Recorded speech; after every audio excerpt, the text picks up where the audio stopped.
आज की इस क्लास में सभी भक्तों का स्वागत है। अभी हम कीर्तन से स्टार्ट करेंगे।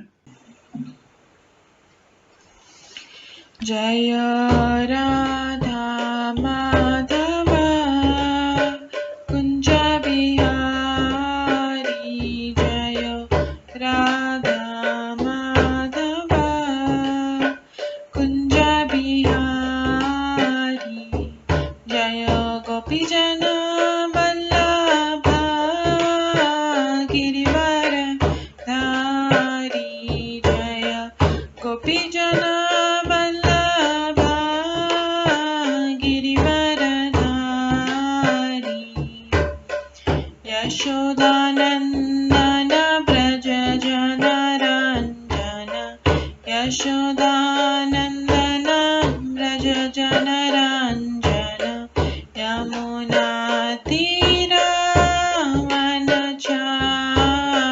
यमुना तीरावनचारी,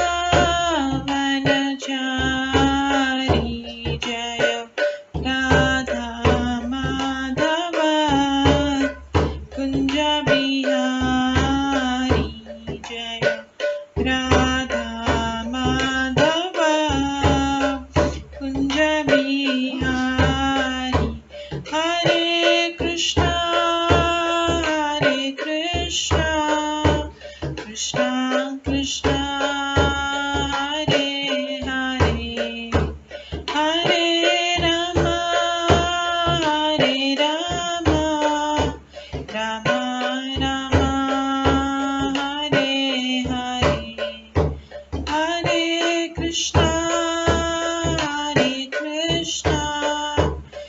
कृष्णा कृष्णा हरे हरे, हरे राम राम राम हरे हरे, हरे कृष्णा कृष्णा कृष्णा हरे हरे, हरे राम राम राम हरे हरे, हरे कृष्णा कृष्णा कृष्णा हरे हरे, हरे राम राम राम हरे हरे, हरे कृष्णा कृष्णा कृष्णा हरे हरे, हरे राम राम राम हरे हरे, हरे कृष्णा कृष्णा कृष्णा हरे हरे, हरे राम राम राम हरे हरे, हरे कृष्णा कृष्णा कृष्णा हरे हरे, हरे राम राम राम हरे हरे, जय राधा माधव राधे, जय राधा गोविंद राधे, जय गौरनताय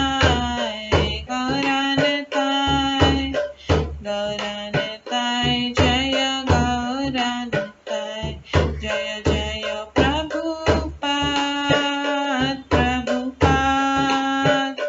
प्रभुपाद जय जय प्रभुपाद, जय जय गुरुदेव जय जय गुरुदेव, नित्य गौर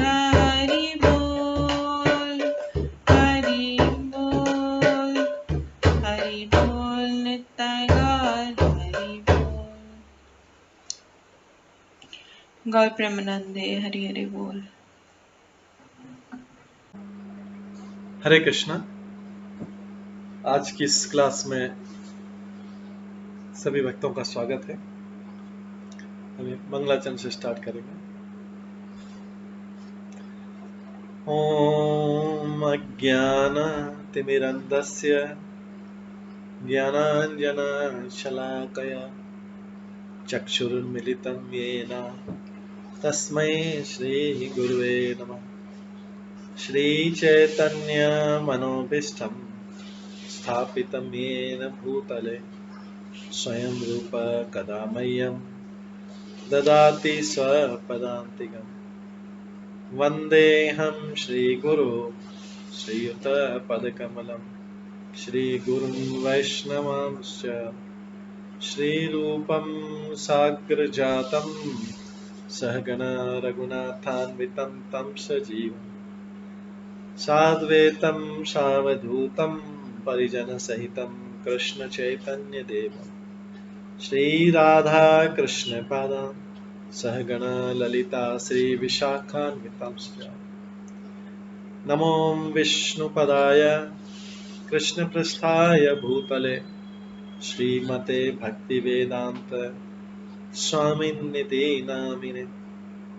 नमस्ते सरस्वती देवे गौरवाणी प्रचारिणे निर्विशेष शून्यवादी पाश्चात्य देशातारिणे वाञ्छाकल्पतरुभ्यश्च कृपा सिन्धुभ्येव च पतितानां पावनेभ्यो वैष्णवेभ्यो नमो नमः।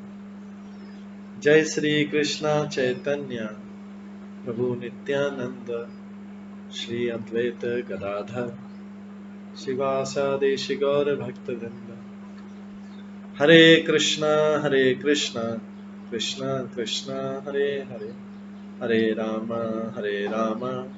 राम राम हरे हरे।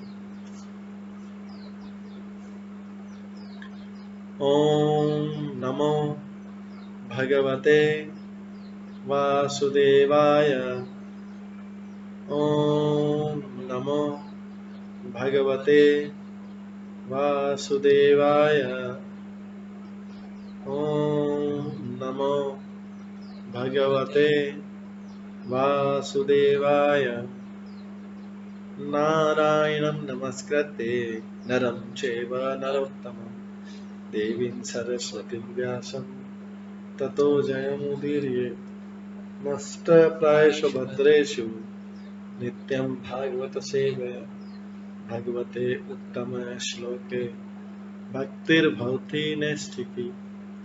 कृष्णाय वासुदेवाय देवकी नंदनाय च नन्दगोपकुमाराय गोविन्दाय नमो नमः। सर्ववेदान्तसारमे श्रीभागवतम् इष्यते तद्रसामृतात् नान्यत्र स्याद्रति क्वचित्। आराध्यो भगवान् ब्रजेश तनयस्तनुधाम वृन्दावन रम्या काचिदुपासना ब्रजवधूवर्गेण या कल्पिता। श्रीमद्भागवतं प्रमाणम् अमलं प्रेम कुमार्थमः श्रीचैतन्य महाप्रभुमतम् इदं तत्रादरो न परम्। मूकं करोति वाचालं पङ्गुलं लङ्घयते गिरिं यत्कृपातमहं वन्दे परमानन्दमाधवम्। हरे कृष्णा।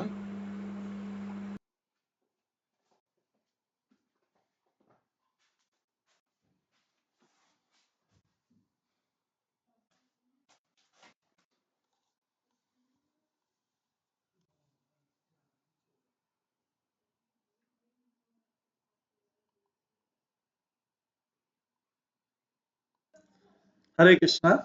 आज की इस क्लास में सभी भक्तों का स्वागत है। कल हम श्रीमद् भागवतम के 10वें स्कंद से श्रवण कर रहे थे। रास नृत्य के लिए कृष्ण तथा गोपियों का मिलन।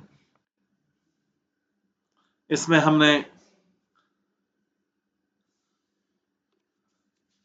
14वें और 15वें श्लोक में ये श्रवण किया था कि कोई व्यक्ति किसी भी तरह से भगवान में अपना मन लगा ले, उसको उसका लाभ मिलता है। भगवान में किसी भी तरह से मन लगाना चाहिए। इसके पश्चात जब ये सारा वार्तालाप हुआ गोपियों के बीच में और भगवान कृष्ण के बीच में वार्तालाप हुआ। इसके पश्चात भगवान प्रसन्न हुए और उन्होंने गोपियों से कहा, मैं तो आपकी दृढ़ता की परीक्षा लेना चाह रहा था।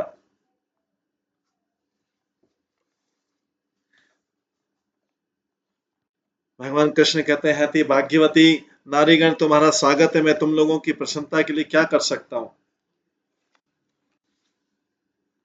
ब्रज में सब कुशल मंगल तो है। तुम लोग अपने यहां आने का कारण मुझे बतलाइए।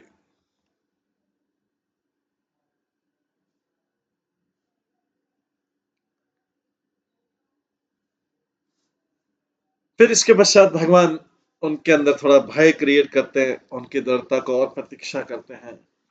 वे कहते हैं, ये जो है रात अत्यंत भयावनी है।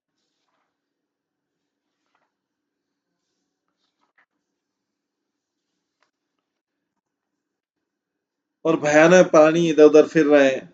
हे पतली कमर वाली स्त्रियों, ब्रज लौट जाओ, स्त्रियों के लिए उपयुक्त स्थान नहीं है। इसके पश्चात विश्वनाथ चक्रवर्ती ठाकुर इस पे अपनी व्याख्या करते हैं।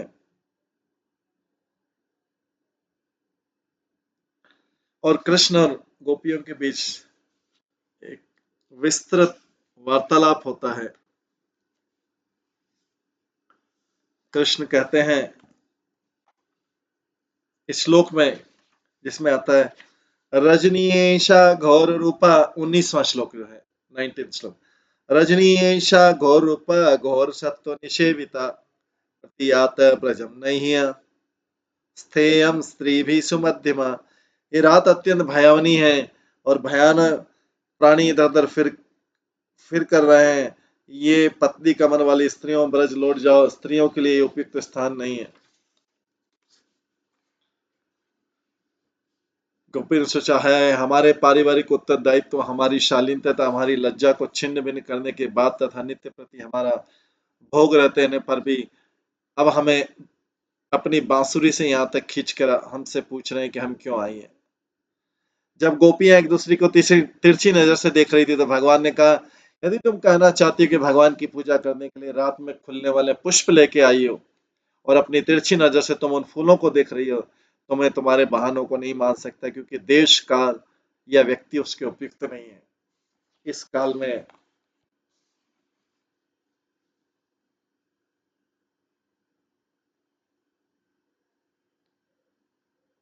फूल तोड़ना उचित नहीं है। रजनी, फिर इसके बाद रजनी बोलते हैं, रजनी से प्रारंभ होने वाले श्लोक में भगवान के कहने का आशय कि हो सकता है उन्होंने कहा यह पर्याप्त चांदनी है, किंतु रात का समय अत्यंत भयावना है। चाहे चांदनी हो चाहे प्रकाश हो, लेकिन रात का समय अत्यंत भयावना है, क्योंकि अनेक सांप बिच्छू तथा भयानक प्राणी जो इतने छोटे हैं कि तुम देख नहीं सकती, ये लताओं, जड़ों तथा टहनियों के पीछे छुपे हुए हैं। अतः फूल चुनने के लिए समय उपयुक्त नहीं है।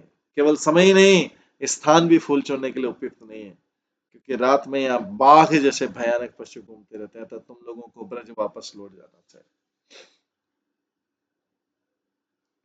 किंतु गोपियां आपत्ति कर सकती कि जरा हमें कुछ क्षणों के लिए विश्राम तो करने दो, तब हम चली जाएंगे। तब भगवान उत्तर देते हैं, स्त्रियों को ऐसे स्थान में रुकना चाहिए, ऐसी भयानक रात। दूसरे शब्द में, काल तथा स्थान को देखते हुए तुम जैसी स्त्रियों को यह एक क्षण भी नहीं रुकना चाहिए। यही नहीं, सुमध्यमा है, क्षीण कटी वाली स्त्रियों शब्द से भगवान का मंतव्य था।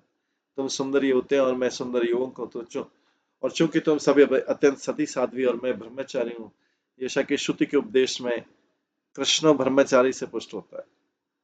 अतः हम लोगों का एक ही स्थान पर रहना अनुचित नहीं है। फिर भी मन पर विश्वास नहीं किया जा सकता, चाहे तुम्हारे और मेरा मन हो।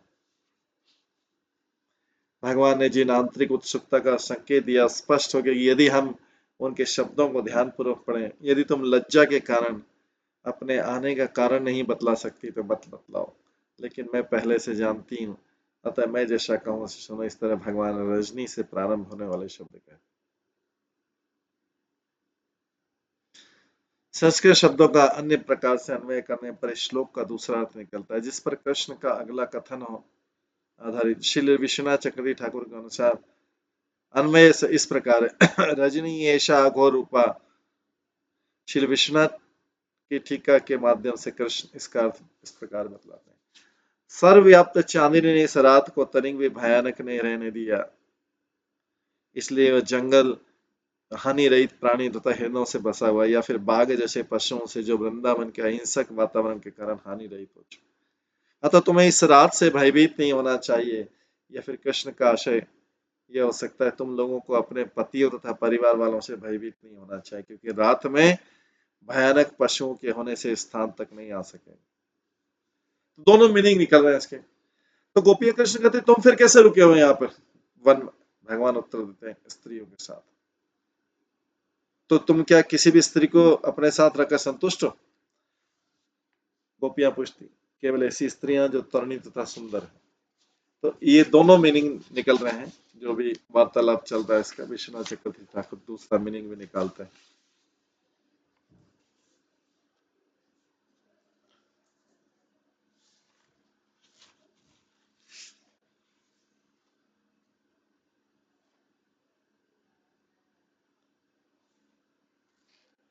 तो गोपियां कहते हैं डरपोक महोदय, भयंकर प्राणी से हम लोगों को भय नहीं लगता। इसके लिए श्री कृष्ण बोले सुमति मां, तुम लोगों की कमर बड़ी पतली है, इसलिए कुशांगरी अबला तुम लोगों में बल कहाँ है? अबलाओं को बलवान प्राणियों से भय तो होता ही है। ये अभिप्राय वस्तुतः भगवान की समस्त उक्तियों का उद्देश्य अपने विषय भाव का वर्णन करना, अर्थात अपने प्रति गोपिकाओं का जो प्रेम है उसे व्यक्त करने के लिए और परिहास द्वारा उनकी उत्कंठा बढ़ाने के लिए।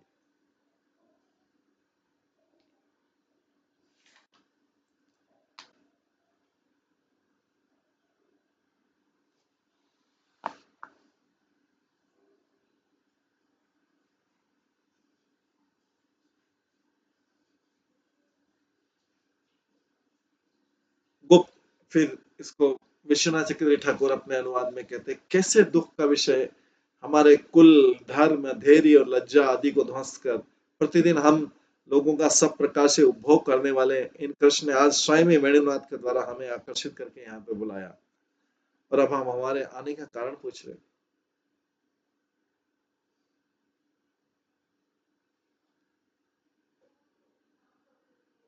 इस प्रकार से ब्रज देवियां अपांग चालन द्वारा परस्पर एक दूसरे को देखने लगी। इस प्रकार के उनके इंगित को समझकर श्री कृष्ण ने कहा, इसलिए क्या तुम लोग लताओं के प्रति भ्रूण निष्कर्ष करने में ये कहना चाह रहे कि सचमुच तुम देव पूजा के लिए उपयोगी रात में विकसित होने वाले पुष्पों का चयन करने के लिए वन में आई?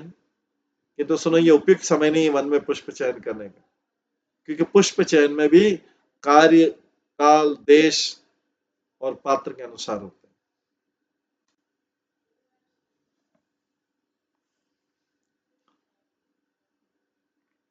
यदि गोपियां कहने लगे कृष्ण से कि हम कुछ देर विश्राम करके चले जाएंगे, तो कृष्ण बोल रहे हैं नए स्त्री वेस्ते हम रात्रि काल में कुलांगनाओं के लिए यहाँ रुकना उचित नहीं। काल और देश का भयानक संबंध अर्थात प्रतिकूलता है, उस पर तुम जैसी मध्यमाओं का यहाँ रुकना अनुचित। एक अर्थात एक तो रात्रि काल है और उस पर निर्जन वन है, और उस पर भी तुम लोग सुंदर सुमध में युवतियां तथा मैं सुंदर युवक एक ही स्थान पर उपस्थित। यद्यपि तुम लोग परम सुशील और साध्वियां हो और मैं भी कृष्ण ब्रह्मचारी गोपाल तपनी के इस प्रसिद्ध प्रमाण के अनुसार मैं ब्रह्मचारी हूं, मेरे साथ एक स्थान पर रहने में कोई दोष नहीं।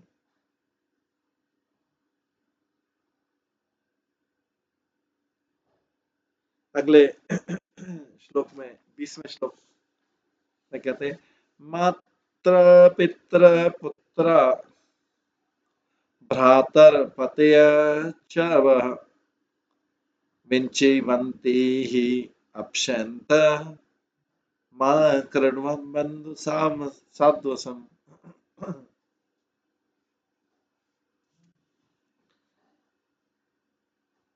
तुम्हारी माताएं पिता पुत्र भाई तथा पति तुम्हारे वर्ण पाकर निश्चित रूप से तुम्हें ढूंढ रहे होंगे।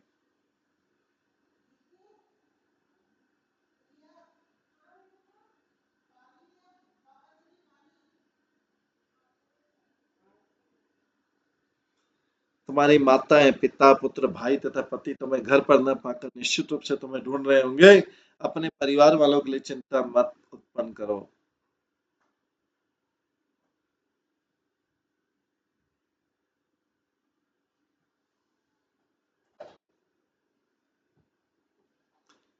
ये 20वां श्लोक हुआ। इसके बाद 21वें श्लोक से पहले हम विश्वनाथ चक्रवर्ती ठाकुर की व्याख्या श्रवण करते हैं और दूसरे आचार्यों की। विश्वनाथ चक्रवर्ती ठाकुर कहते हैं, यदि गोपियां कहती रात्रि काल होने पर भी, वन प्रदेश होने पर भी, हम लोग युवतियां होने पर भी इसमें दोष की संभावना नहीं हो सकती, क्योंकि हम लोग दलबद्ध होकर यहीं आए हैं। लोग इसे गलत नहीं सोचे।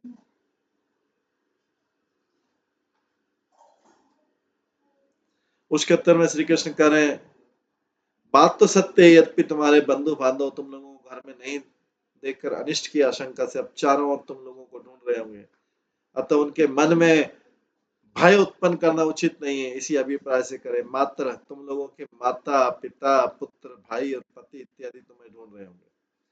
पहले स्नेहवती होने के कारण माताओं के विषय में कहा गया और फिर तदंतर पिता कहा गया, क्योंकि स्त्रियों के लिए रात्रि में किसी को वन में ढूंढना दुस्साध्य है। इसलिए ढूंढने वाले माता आदि में उत्तरोत्तर श्रेष्ठ होने के कारण पतियों का आगमन असंभव है। जो विवाहित थे उनके पति ढूंढ रहे थे और जो अविवाहित थे उनके माता पिता और भाई ढूंढ रहे थे।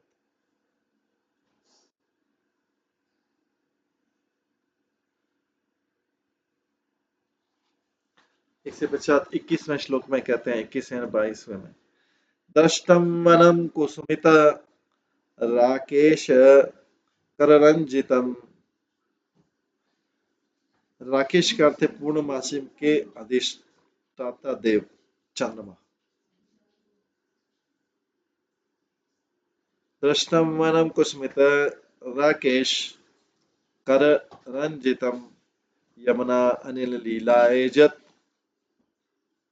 तरु पल्लव शोभितम ततयातमाचिरम गोष्ठम शुश्रूषभम पतिं सति क्रंदन्ति वत्सा बाला च तान पायत दुयत।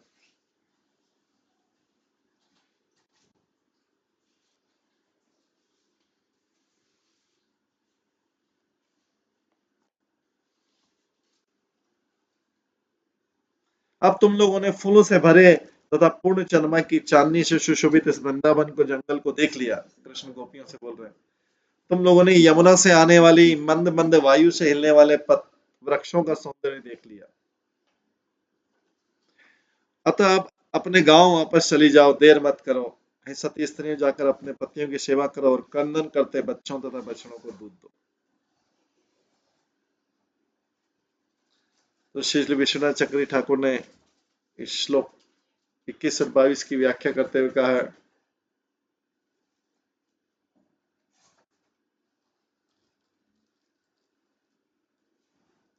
भगवान कृष्ण कहते अब देर तक मत प्रतीक्षा करो, अपितु तुरंत चली जाओ। सती शब्द का अर्थ है गोपियां पतिव्रता है, इसलिए कृष्ण इंगित करते कि गोपियों को जाकर अपने पतियों की सेवा करना चाहिए, जिससे वे धार्मिक कृत्य पूरे कर सके। और गोपियों को भी पूज्य मानना चाहिए, क्योंकि वे पतिव्रता है और सती है। कृष्ण ये सब उन गोपियों से कह रहे हैं जो विवाहिता। अब अविवाहिता गोपियों से कहते बछड़े रमा रहे हैं, अतः जाकर उन्हें देखो कि उन्हें दूध मिल जाए बछड़ों को। मुनिचारी गोपियों से कहते हैं कि तुम लोगों के बच्चे रो रहे हैं, अतः जाकर उन्हें दूध पिलाओ। श्री विश्वनाथ चक्रवर्ती ठाकुर ने इन श्लोकों का गुणार्थ भी इस प्रकार किया। श्लोक 21 में कृष्ण ने कहा होगा,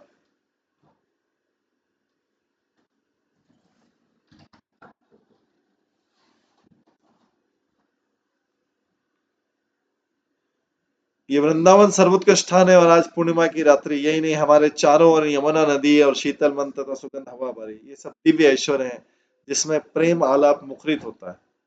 और चूंकि सर्वोपरि आनंद ऐश्वर्य प्रेम रूप में मैं यहाँ पहले से ही हूँ, तो आओ देखो कि तुम लोग रस आस्वादन में कितनी एक्सपर्ट।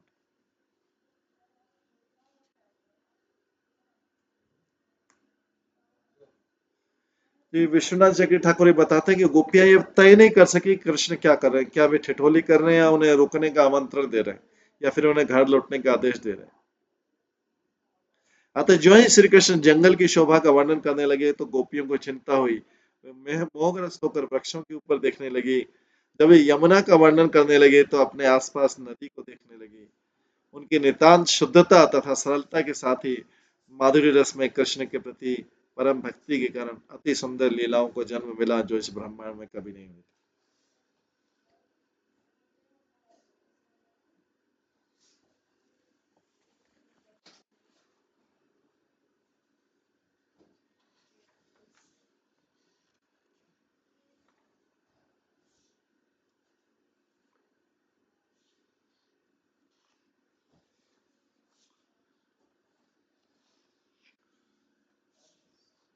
इस प्रकार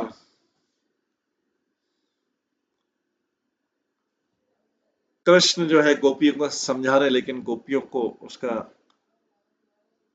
पूरा आभास नहीं हो पा रहा है कि कृष्ण क्या बोलना चाह रहे हैं।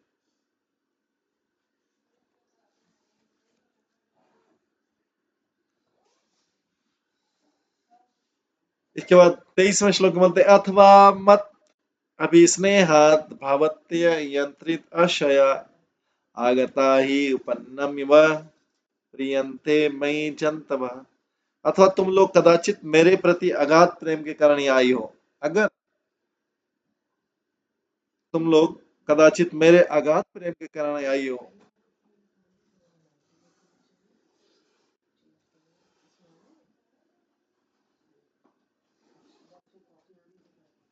अथवा कदाचित तुम लोग कदाचित मेरे अगाध प्रेम के कारण यहाँ आई हो, क्योंकि इस प्रेम ने तुम्हारे हृदय को जीत लिया, तो ये सचमुच ही सराहनीय है, क्योंकि सारे जीव मुझसे ही सहज भाव से स्नेह कर।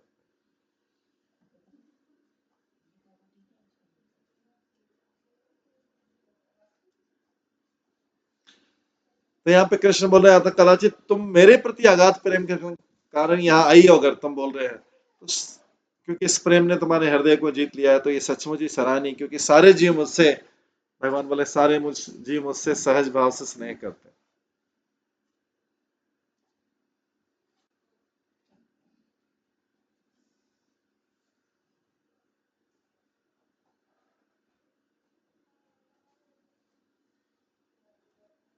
सारे जीव मुझसे सहज भाव से स्नेह करते हैं।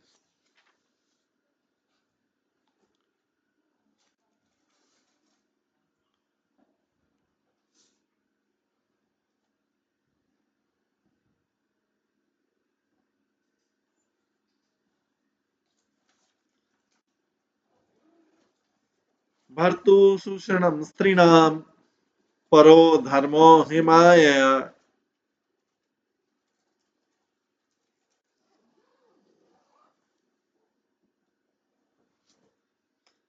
भर्तु सुषणम स्त्रीणाम पर धर्म यमायया तत्बंधूनां च कल्याण प्रजानां च अनुपोषणम। तात्पर्य केवल शिल जी गोस्वामी यहाँ पर विशेष रूप से इंगित करते हैं कि गोपियों के असली शाश्वत पति तो श्री कृष्ण है। गोपियों के असली शाश्वत पति तो श्री कृष्ण है।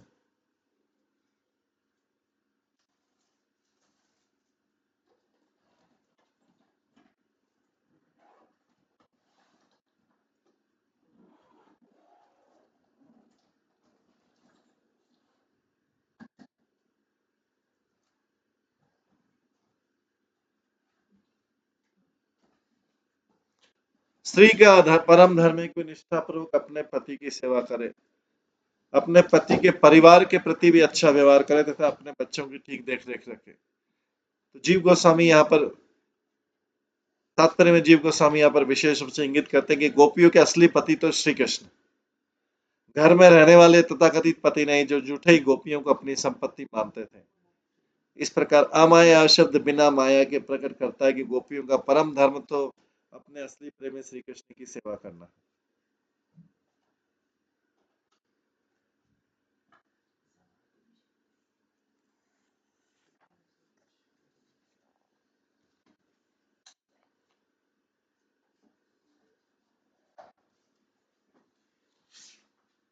तो यहाँ पर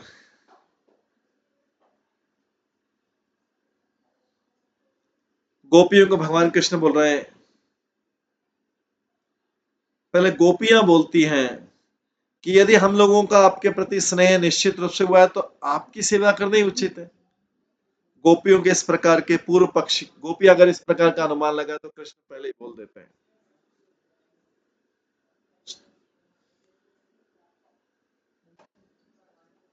अगले 3 श्लोकों में गोपियों को भय बता रहे हैं भगवान।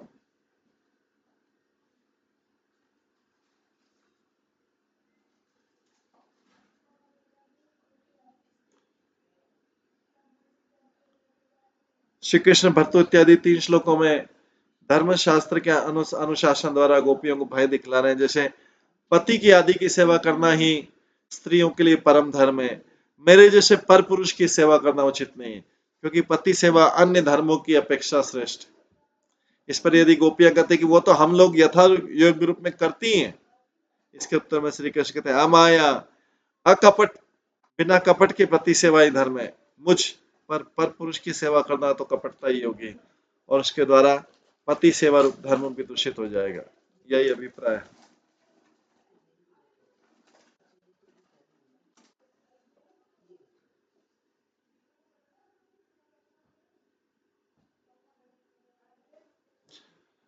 कल्याण है साध्वियों, संबोधन की ध्वनि है कि निष्कपट होकर पति की सेवा करना ही तुम लोगों के लिए उचित है। इस प्रकार छलपूर्ण आदेश द्वारा श्री कृष्ण ने गोपियों को पति आदि की सेवा के लिए उत्साहित किया, किंतु यथार्थ में इस वाक्य के द्वारा उनका उपहास ही किया गया, क्योंकि पति आदि की सेवा परम धर्म अर्थात परम धर्म नहीं है। स्वयं धर्मराज ने श्रीमद् भागवतम में कहा, श्री भगवान के नाम ग्रहण आदि के द्वारा जो भक्ति योग होता है उसी को इस लोक में जीवों के लिए परम धर्म कहा गया, इससे श्रेष्ठ और कुछ भी धर्म नहीं।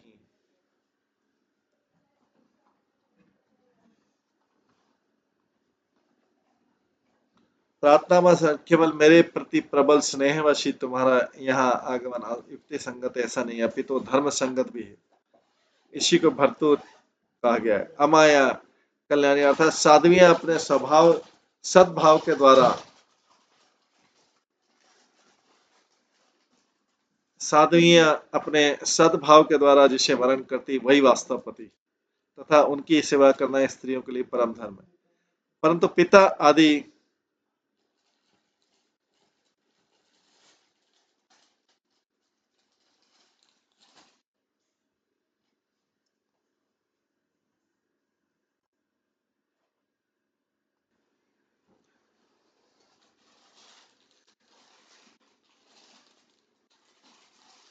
तो यहाँ पे श्री भगवान के भागवतम यमराज स्वयं बोलते हैं कि श्री भगवान के नाम ग्रहण आदि के द्वारा जो भक्ति योग होता है उसी को इस श्लोक में जीव के लिए परम धर्म कहा गया, इससे श्रेष्ठ और कुछ भी नहीं।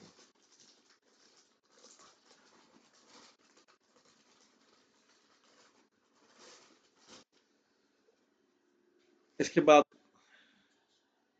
गोपियां बात करें, हम तुम्हें कांता भाव से प्रीति करती, गोपियों द्वारा ऐसे वचन की आशंका करके श्री कृष्ण कह रहे हैं ऐसा होने पर भी अब्रज में लौट जाओ। स्नेह के आश्चर्यजन आपके प्रति हमारा अभिस्नेह इसे जानकर भी बारंबार ब्रज में लौट जाओ, यह क्यों कर रहे? स्नेह के आश्चर्यजन क्या कभी भी स्नेह के विषय जन को त्याग सकते हैं? तथापि जिस प्रकार स्नेहवतियों का धर्म सिद्ध होता है तथा शास्त्र सम्मत कर्तव्य प्रतिपालित होता है उसी को बतला रहा हूं।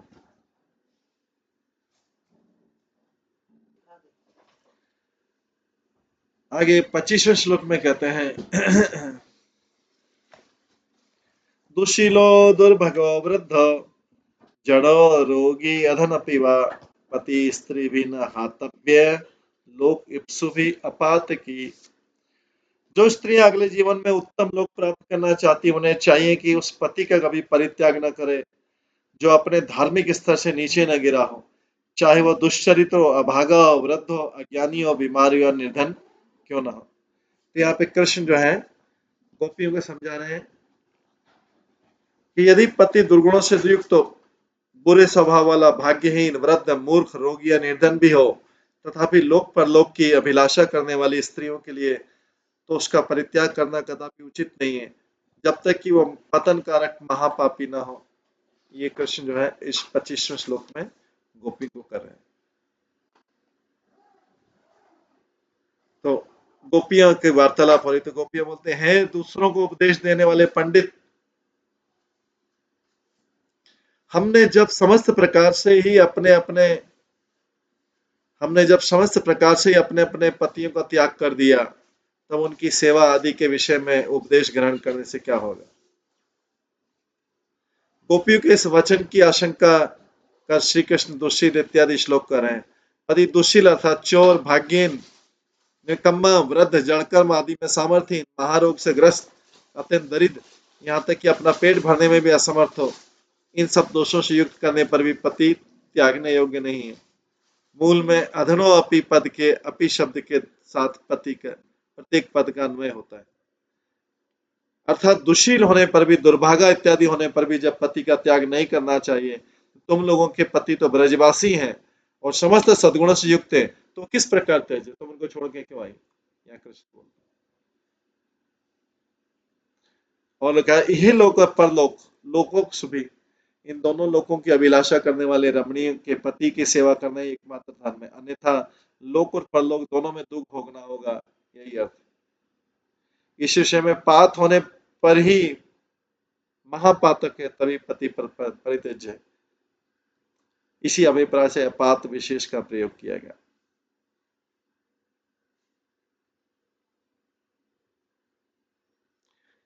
विश्वनाथ चक्रवर्ती ठाकुर इस श्लोक का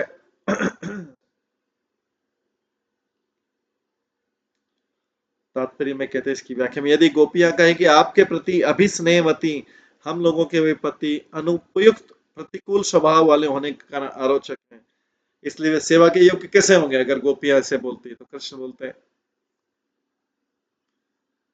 इसके उत्तर में कृष्ण बोलते दुशील अर्थात पति यदि अपात की हो तब दुशील होने पर भी उसकी सेवा करो। अपतित पति की सेवा करनी चाहिए, अतः पतन होने के कारण पात की पति ही परित्यज। लोकेप्स सुभी, पति लोक में सुख कामना करने वाली प्रार्थना पक्ष में जो रमणियां इस लोक और परलोक में अति क्षुद्र कीर्ति सुख आदि की कामना करती है, उन्हें दुशील, दुर्भागा, वृद्ध, जड़, अति रोगी अथवा दरिद्र पति का त्याग नहीं करना चाहिए।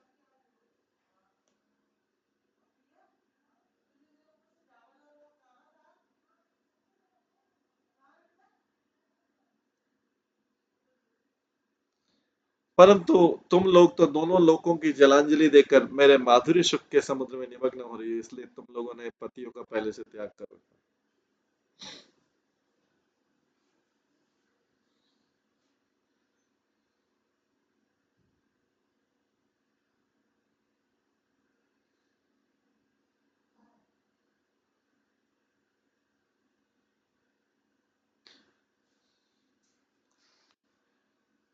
26वें श्लोक में कहते हैं,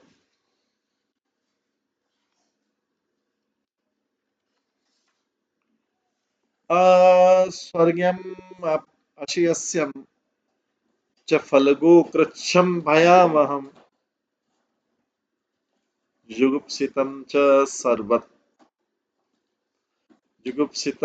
सर्वत्र ही औपपत्यम कुलस्त्रिय।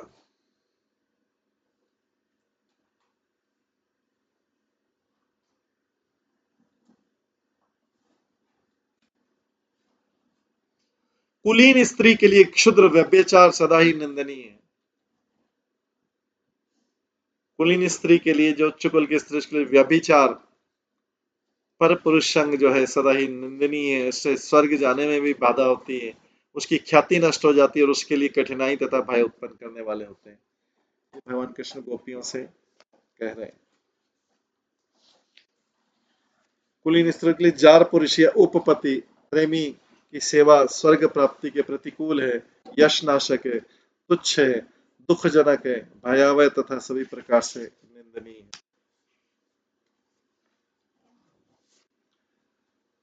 हे ब्रज युवराज, हमने आपकी आज्ञा को शिरोधार्य कर लिया है, गोपियां कहती है, तथा किसी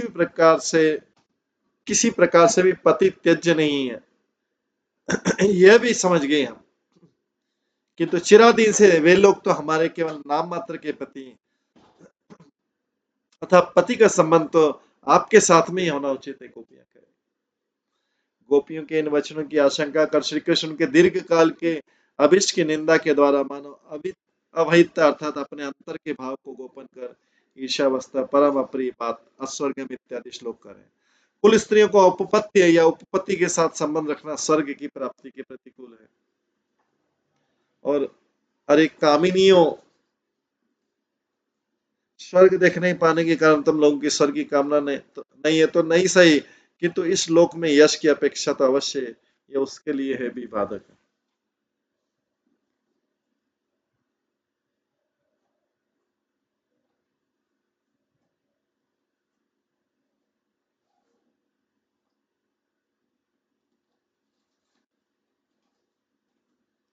इसी अभिप्राय से बतलाया यस्य उपपत्ति भाव से मिलन वर्तमान और भावी यश का नाश करने वाला तो होता ही है, वो पूर्व संचित यश को भी नष्ट करने वाला।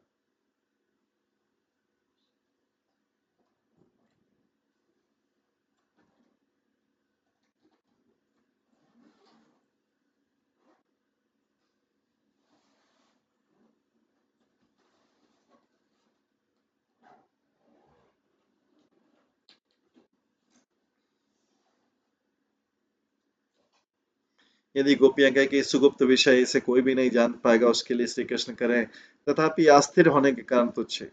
यदि गोपियां कहे कि अच्युत आप च्युत रहित हैं, इसलिए आपके साथ हमारा यह भाव सुस्थिर होगा, इसके लिए श्री कृष्ण करें तथापि यह दुख साध्य है। गोपियां, हे स्वच्छाचारी श्रेष्ठ, आप स्वाधीन है, ब्रज और वृंदावन में स्वच्छंद विचार विहार करते हैं, अतः तुम्हारे साथ ये मिलन सुख साध्य है, दुख साध्य नहीं।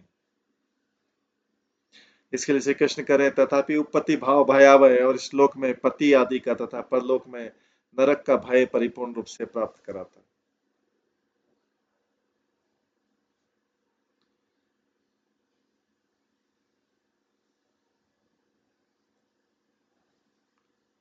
यदि गोपियां कहे अमृत निर्मच्छनीय मधुराधर आपकी अपेक्षा में अर्थात आपके लिए हमने सबकी उपेक्षा कर दी, अतः हम लोगों को किसी से भय नहीं है। इसके लिए कृष्ण करें तथापि सर्वत्र स्वदेश और प्रदेश व्यवहार और परमात्मीय निश्चित रूप से निंदनीय है, किसी दूसरे से प्रेम करना।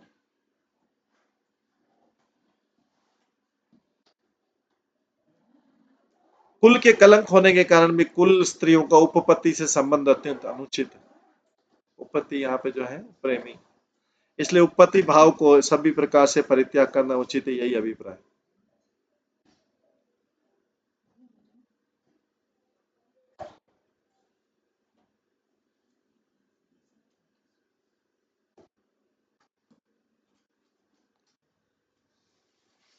धर्म के अनुसार ग्रहित पुरुष पति होता है, इसके विपरीत उपपत्ति कहा गया है।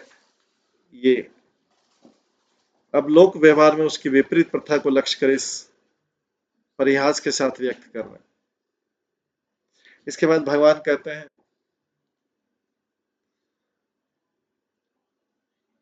तुम लोग स्वभावतः मुझ में साधारण स्नेहमती हो तो ही, किंतु धर्म प्रतिकूल काम में स्नेह विश्वर यथा परित्यज्य होता है। कुल स्त्रियों के लिए उपपत्ति से प्राप्त सुख स्वर्ग प्राप्ति के प्रतिकूल, यश के लिए हानिकारक, अत्यंत तुच्छ, मिथ्या इत्यादि होता है। यदि गोपियां कहे कि यह सुख अत्यंत तुच्छ और मिथ्या होता है तो हो, किंतु सर्वोत्कृष्ट रूप में अनुभव होने वाला, क्योंकि पति का वारण कष्ट में होने पर भी रसशास्त्र के अनुसार सर्वोत्कृष्ट कहा गया। रुद्र के वाक्यों से भी ऐसा प्रमाणित होता है। स्त्रियों की वाम्यता, दुर्बलता और निवारणता को इस कंदर्प का असाधारण आयुध अर्थात वशीकरण उपाय समझता हूँ।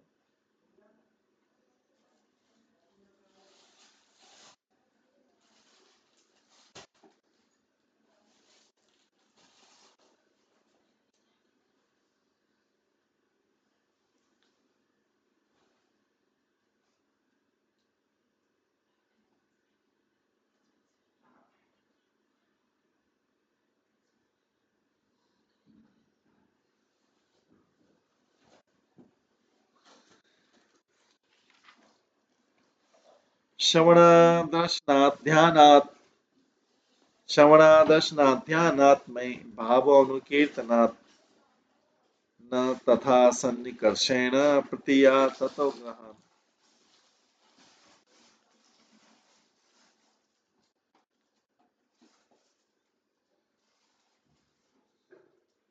इसमें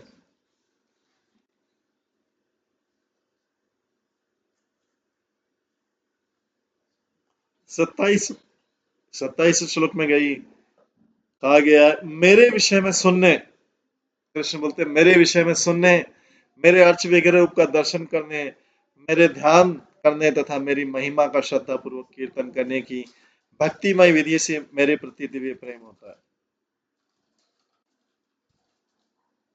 केवल शारीरिक सानिध्य से वैसा ही फल प्राप्त नहीं होता, तो तुम लोग अपने घरों को लौट जाओ।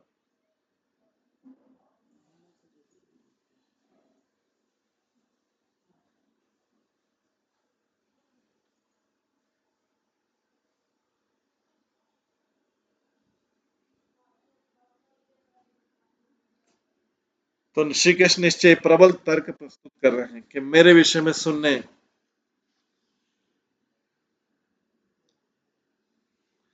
बहुत प्रकार से लौटाने का प्रयास करने पर भी गोपियां नहीं लौटेंगी, ये आशंका कर श्री कृष्ण उनके भाव में दोषारोपण के द्वारा उदासीनता का प्रदर्शन श्रवणार्थ इत्यादि श्लोकों में कर रहे हैं।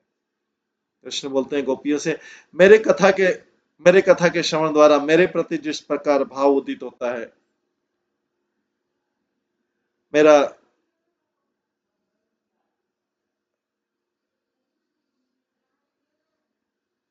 मेरा सानिध्य करने से, मेरे पास रहने से उस प्रकार नहीं होता है। मेरा श्रवण करने से जैसा भाव उदित होता है वैसा मेरे पास रहने से नहीं होता है। विरह में समुत्कंठता द्वारा शीघ्र भाव वर्धित होता है, किंतु संयोग में उत्कंठा शिथिल होने के कारण वैसा नहीं रहता। यही अभिप्राय है। इस प्रकार ब्रज सुंदरियों के चरम सीमा को प्राप्त भाव को भी असिद्ध बतलाकर श्री कृष्ण ने भक्ति के द्वारा अवलाप किया, अर्थात उसमें दोष दिखलाकर अस्वीकार कर दिया।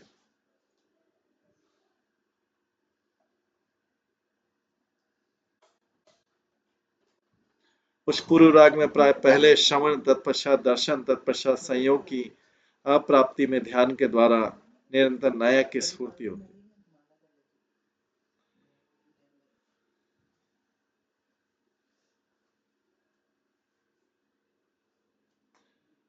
गोपियां कहती तुम्हारे समीप में न रहकर अपने अपने पतियों के पास रहने से पहले जिस सद्भाव के द्वारा आकर्षित होकर तुम्हारा पतित्व और उसके विपरीत केवल मात्र विवाह के बंधन से गोपों के पतित्व का अभाव स्थापित हुआ, वो सद्भाव किस प्रकार। इसी आशंका से श्री कृष्ण श्रवणार्थ इत्यादि करें, अर्थात रस विशेष के द्वारा मेरी कथा के श्रवण आदि से मेरे प्रति जिस प्रकार भावोदय होता है,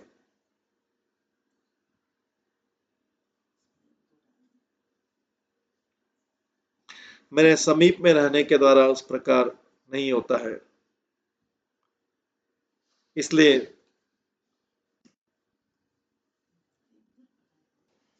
विश्वनाथ चक्री ठाकुर कहते हैं यदि गोपियां आपत्ति करें कि हे श्री कृष्ण तुम अन्य प्रकार की संभावना करते ही क्यों, हम लोग तुम्हारे अंग संग के लिए नहीं आई हैं, किंतु तुम नारायण के समान हो। श्री गर्गाचार्य की सुक्ति के अनुसार अर्थात इस प्रमाण के बल से ही तुम्हें नारायण समझकर तुम्हारे चरणों में भक्ति की कामना से हम लोग यहाँ आए। अतः इस रात्रि में अपने समीप हम लोगों को रखकर कृपा पूर्वक अपने श्री चरणों की सेवा परिचर्या प्रदान कर हमारी मनोवांछा वासना को पूर्ण करें।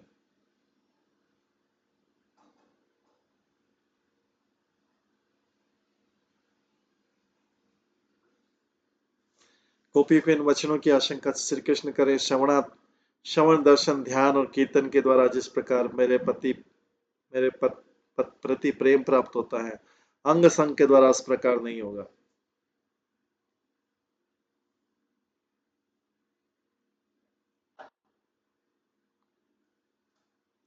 मेरे शुद्ध भक्त जिस प्रकार श्रवण कीर्तन आदि भक्ति की प्रार्थना करते हैं, उसी प्रकार वे सामीप्य सालोक्य आदि मुक्ति की प्रार्थना नहीं करते। यह प्रसिद्ध है।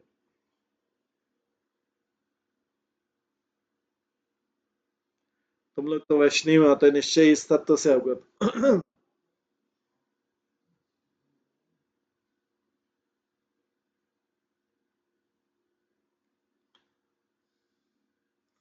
भगवान कहते हैं मेरे सन्निकट रहने पर अंग संग द्वारा जिस प्रकार मेरे प्रति भाव और कंदर्प उत्पन्न होता है उस प्रकार श्रवण कीर्तन आदि से नहीं होता। उसका गोपियां दूसरा मीनिंग निकाल रही।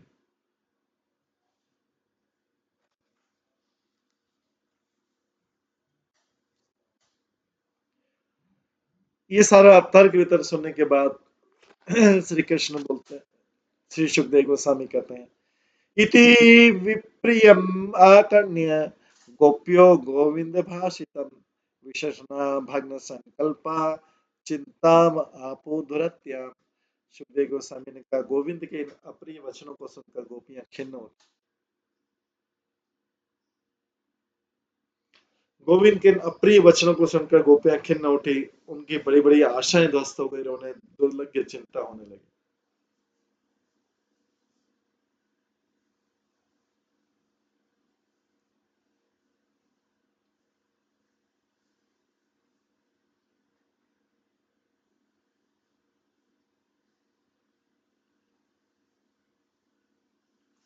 गोपियों की समझ में नहीं आ रहा था करें तो क्या करें। वे श्री कृष्ण के चरणों पर गिरकर उनकी कृपा की भीख मांगने के लिए फुट फुट कर रोना चाहती थी या फिर दूर रहकर अपने घरों को चली जाना चाहती थी, किंतु वे इन दोनों में से एक भी नहीं कर पाया तो उन्हें अत्यधिक चिंता होने लगी।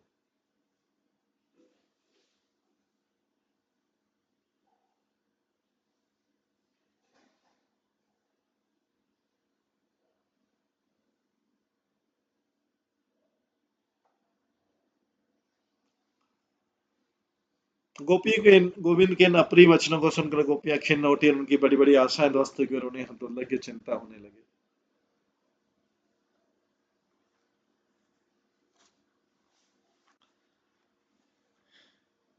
गोविंद पद की ध्वनि। श्री कृष्ण गोकुल के इंद्र होने के कारण जब समस्त गोकुल वासियों के हितकारी और सदा उनके हित का साधन करने में लगे रहते हैं, तब गोपियों के समान अपने स्वजनों का भी हित साधन में करेंगे, इसे कहने की क्या आवश्यकता है।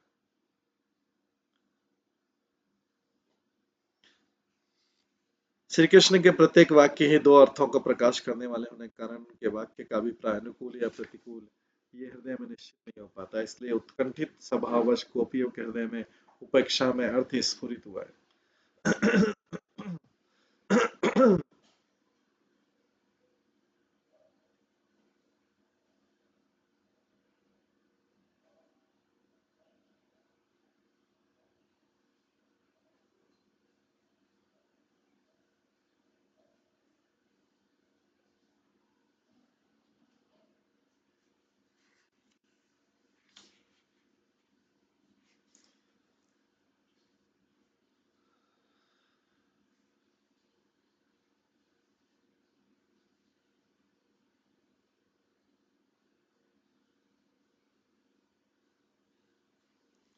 अभी गोपियां विषय अंतर में तप्त हो रही थी क्योंकि श्री कृष्ण का अंग संग विषय को उनका चिरदिनों का मनोरथ रूपी संकल्प भंग हो गया था। अतः दुरत्या वैसी चिंता के अथाह सागर में डूब गई।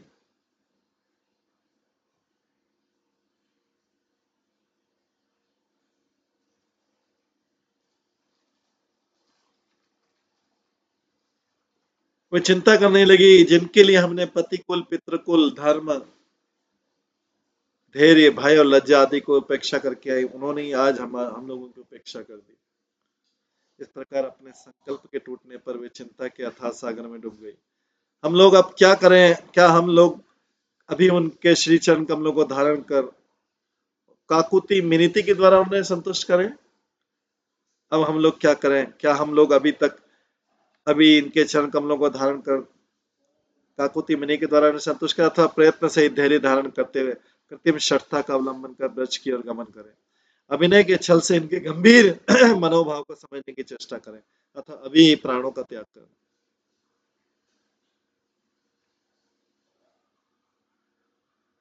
प्राण त्याग कर इनकी उपस्थिति में करें या इनसे दूर जाकर करें अथवा यमुना में प्रवेश करें अथवा किसी भी उपाय के द्वारा प्राणों का त्याग करने। हाय ये कैसा कष्ट है। प्राणों का त्याग करने पर इनके श्रीमुख का दर्शन कैसे करेंगे? यदि प्राण का त्याग न करें तो भी किस प्रकार से इनके निकट में अवस्थान करेंगी? गोपियां बोल रही। इस प्रकार गोपियों में चिंताओं की कोटि कोटि लहरों के आघात से पीड़ित होने लगी, क्योंकि भगवान ने बोल दिया था श्रवण कीर्तन ज्यादा अच्छा है मेरे संग करने।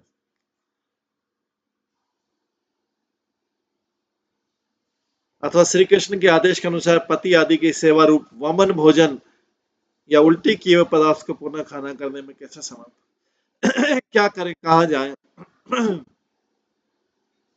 इत्यादि चिंताओं से कर्तव्य विमूढ़ होकर गोपियां उसी स्थान पर दंड की भांति जड़ सी हो गई।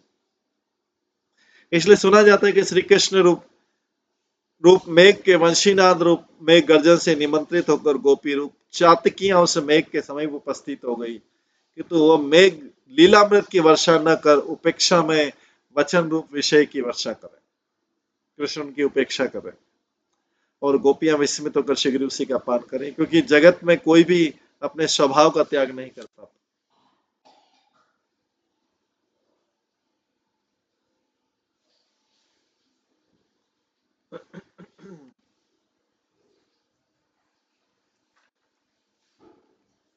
आगे 29वें श्लोक में बोला गया है, कृत्वा मुखानि अवशुचः श्वसेन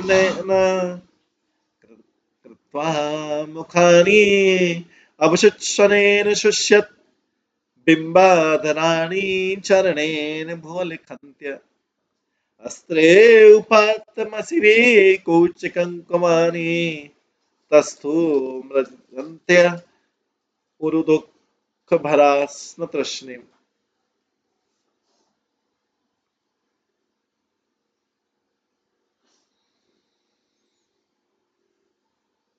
गोपियां अपना सिर झुकाए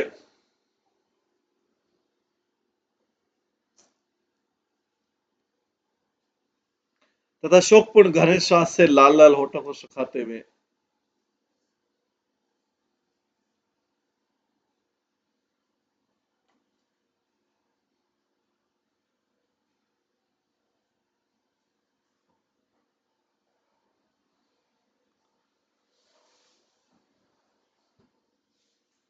गोपी अपना सिर झुकाए तथा शोकपूर्ण गहरे सांस से लाल लाल होठों को सुखाते हुए अपने पैर के अंगूठे से धरती को कुरेदने लगी।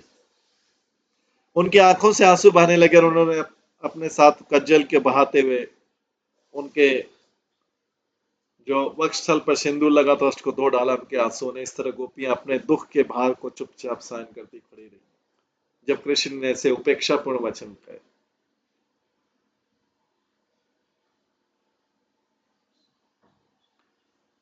तो इसमें विश्वनाथ चक्रवर्ती ठाकुर और दूसरे आचार्य जो है जीव गोस्वामी श्रीधर स्वामी बताते हैं कि अत्यंत दुखी ब्रज देवियां मौन होकर खड़ी रही, क्योंकि अत्यधिक चिंता के आवेश से क्षण काल के लिए भी उनकी वाक इंद्रिय बोलने की वृत्ति स्तब्ध हो गई।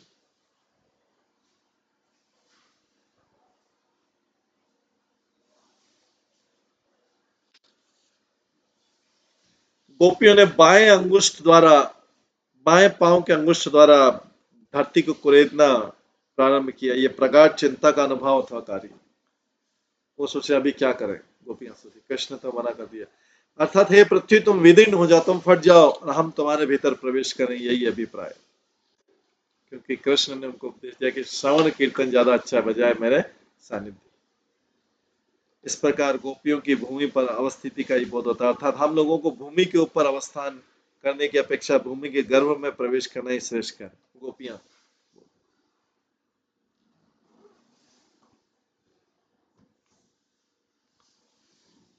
विश्वनाथ चक्रवर्ती ठाकुर कहते हैं, अब सुखदेव गोस्वामी चिंता के अनुभव का वर्णन कर रहे इत्यादि कृत्वा इत्यादि श्लोक द्वारा कर रहे हैं। गोपियां मौन होकर मुख नीचा खड़ी है, इससे लज्जा ही ध्वनित हो रही है। हाय, प्रेम के अनुरोध से हम लोगों द्वारा किया गया स्वाभाविक लज्जा त्याग भी यहाँ लज्जा का कारण हो गया।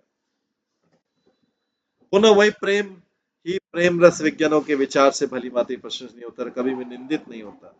प्रेम का लक्षण है कि प्रेम के उदित होने पर वह अपने विषय परमेश्वर को भी वशीभूत कर लेता है।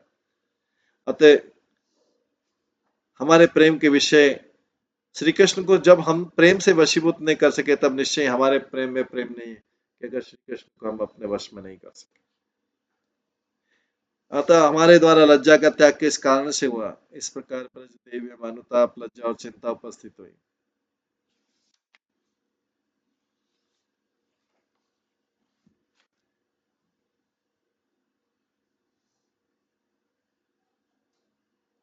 जिस प्रकार सूर्य के ताप से पके हुए बिंब फलों के सूख जाने पर उनकी स्थूलता दूर हो जाती है और मलिन हो जाते हैं, उसी प्रकार शोक के आवेग से प्रखर सूर्य की भांति उष्ण दीर्घ श्वास से गोपियों के सुकोमल बिंब आदर सूक्ष्म और मलिन हो।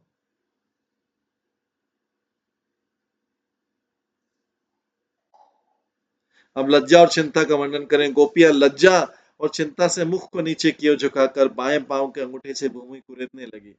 भूमि कुरेदने का अर्थ है धरती तुम विदीर्ण हो जाओ, फट जाओ, हम लोग तुम्हारे भीतर प्रवेश करेंगे। अब शोक और संताप का वर्णन कर रहे हैं। गोपी की काजल मिश्रित अश्रुधारा उनके वक्षस्थल पर लिप कुमकुम को धोने लगी। उस समय ऐसा प्रतीत होता मानो महाअनुताप रूपी करों से अपने अपने शरीर को दो भागों में विभक्त करने के लिए उन्होंने श्याम वर्ण सूत्र दो रेखाएं प्रदान की।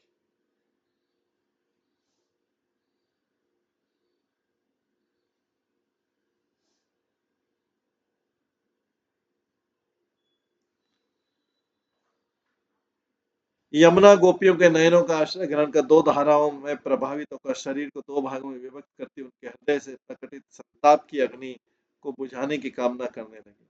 परंतु इस विवाद में यमुना और संताप अग्नि दोनों के बीच में किसी भी जय अथवा पराजय दृष्टिकोण नहीं हो पा रही। तब गोपियां प्रगाढ़ दुख से आक्रांत हो गई तथा उस महादुख के भाव को सहन करने में असमर्थ होने के कारण अचेतन अर्थात पुतली की भांति निश्चल भाव से खड़ी हुई।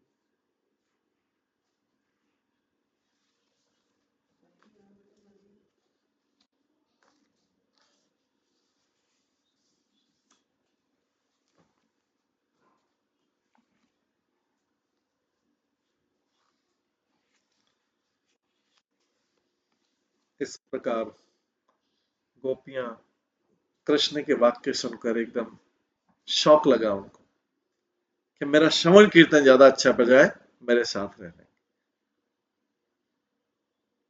मेरे विरह में मेरा ध्यान करो, वो ज्यादा स्ट्रांग है बजाय के संयोग।